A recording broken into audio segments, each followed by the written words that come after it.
Hello and welcome to the third episode from a collection of videos I shot almost 4 years ago during an unforgettable group trip to Cuba, back at the tail end of 2017. The group consisted of my wife Khrys, as well as 4 of her friends and colleagues, Igor, Angela, Marife, and her brother Paul.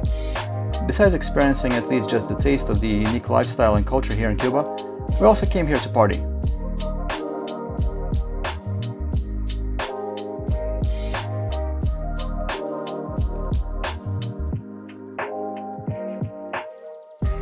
We arrived just a couple of days before the big New Year's Eve party that would be rocking the whole island from coast to coast, but Havana is where the biggest celebration bash was to happen, so we were locked and loaded and ready to have a good time. There was a staged area in the middle of a city square that was to have a whole production. The cost to enter this event was a completely over-the-top $150 per person, which targeted primarily the rich tourists for whom money wasn't really a concern. The 6 of us, however, were not made out of gold, and there were other options for us to have a good time. This rooftop restaurant had its own fun atmosphere and a great vibe, without any admission charge. We had a great dinner and shared an epic toast to ring in the new year, while collectively saving $900 that we didn't have to pay to enjoy ourselves. The party mood was in full gear to meet the new year 2018, with lots of anticipation for great things to come, including the big move to live in the Philippines just over a year after that. New Year's Eve has always been my favorite holiday ever since I was a little kid. This one is by far one of the most memorable. It also helps that the streets here are known to be relatively safe. Since there is currently a fresh demand coming in from the tourism industry, the country as a whole makes sure that tourists are well taken care of and can be safe from any harm. Of course, it is advised not to have any unnecessarily flashy or loose jewelry hanging, especially when walking down a dark and empty alley, but that goes for any other place in the world. When I first started putting together these videos that I shot almost 4 years ago with no clear purpose and editing them into a travel series, it was difficult for me to foresee the end result or even the format of how I'm going to organize them into separate stories. The first thing to do here in Cuba is of course to enjoy the sight and feel of the many classic American cars that we saw throughout the tour of the island. They're like rolling museum pieces, while at the same time being a standard mode of transportation, which never got old to see in person. The second thing, of course, is to dance. Like seemingly all Latin countries, the art culture of music and dancing is very much at the forefront here in Cuba. Dance venues are some of the few private enterprises that are propping up since the loosening of restrictions on some private businesses under President Raul Castro, who ruled the country during our visit there. Him being a slightly younger brother of Fidel Castro, this trend of privatization of business is still continuing under the current president, Miguel Diaz-Canel. More on that in a future video. To help us get into the dancing spirit, we made a reservation for a Cuban salsa dancing lesson. A professional dancer was showing us the moves and had us embarrass ourselves in front of each other for an hour. Apparently, Khrys was the one to really soak up the lesson and then put what she learned to use at a dance club. While I was trying to pick up my jaws up from the floor at what I was seeing, all I could do was to capture these moments on video. Going back to my previous point, when it comes to dancing, partying, and enjoying the nightlife, there will only be more fun to be had as this island nation is slowly opening up to allow people to take advantage of some of its unique features. The other thing we're talking about is the food. Every time we had anything to eat, we had to look for a sit-down restaurant since takeout food wasn't really an option, although that is also improving as the infrastructure is continuing to advance. This is one of the areas where Cuba has a lot of room for improvement. We came to this country to really enjoy ourselves as much as reasonably possible, but even when we did look for some of the nicer choices of where to eat, we rarely had an experience that we could comfortably consider to be better than just decent. Definitely with a few exceptions that were above and beyond the typical fare, especially this one awesome restaurant that we visited in the city of Trinidad.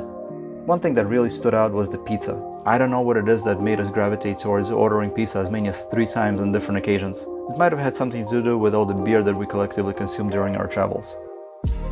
When coming to this live music club, we were all pretty hungry, but the only food option anywhere around was this pizza that we found across the street. I don't know what went wrong with each case, but with each attempt at redemption, there was always the poorest excuse for a doughy flatbread with tomato sauce and cheese that any one of us has ever tried anywhere in the world. Other food items, especially the vegetable dishes, were really good in most of the places where we ate. And the juice and fruit smoothies? Oh my. Oh my. Oh my. The way that we were able to pay our way is an interesting story in its own right. One of the things that makes Cuba unique from every other country in the world is that until just the start of this year, 2021, there were 2 types of official monetary currencies that circulated from its central bank. The peso cubano, CUP, and the peso convertible, or the CUC, which is worth 25 times as much, being on par with the US dollar. Tourists coming to this island wanting to exchange their own country's currency into Cuban money need to remember to bring all of their money in cash form, since banks will not allow to withdraw money from a foreign account. One of the people I was traveling with tried to use his ATM issued by a bank in the Philippines and was also faced with the same problem. So you need to come with enough cash on hand. At the same time that we were there, the government charged a heavy exchange tax fee, which goes even higher when making an exchange from the US dollar to either a bank, hotel, or in a money exchange houses called the Cadeca. Luckily for the tourists coming in from the United States, this policy has been relaxed in 2020. One thing to keep in mind is that foreign currency such as the US dollar will not be accepted if the bills have any tears or writing on them, so make sure that you have a nice clean banknote available when you're trying to make an exchange.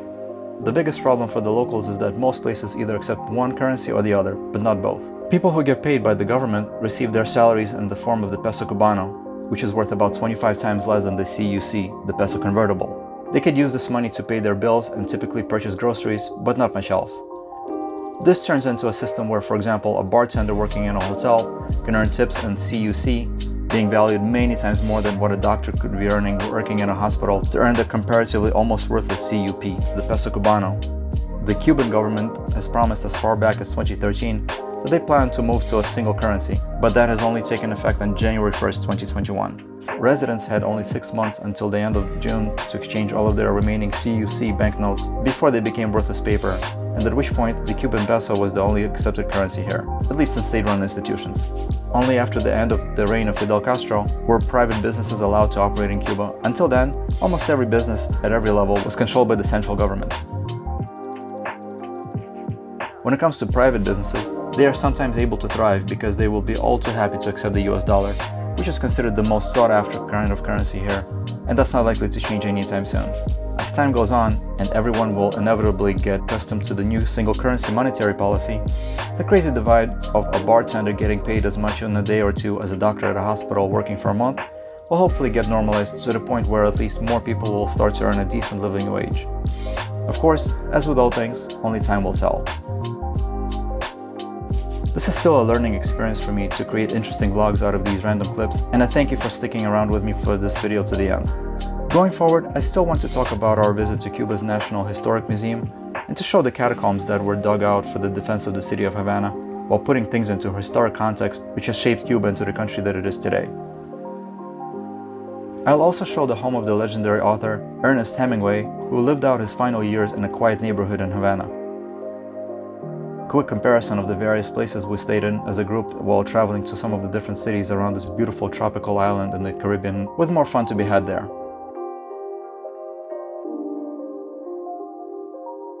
And so this is where I'm going to close out this video. I hope that you enjoyed this third episode of our Caribbean travel adventures, and we'll come back for the future episodes. If you did enjoy it and found it to be informative, please hit the like button and check the bell icon to get notified of my upcoming videos.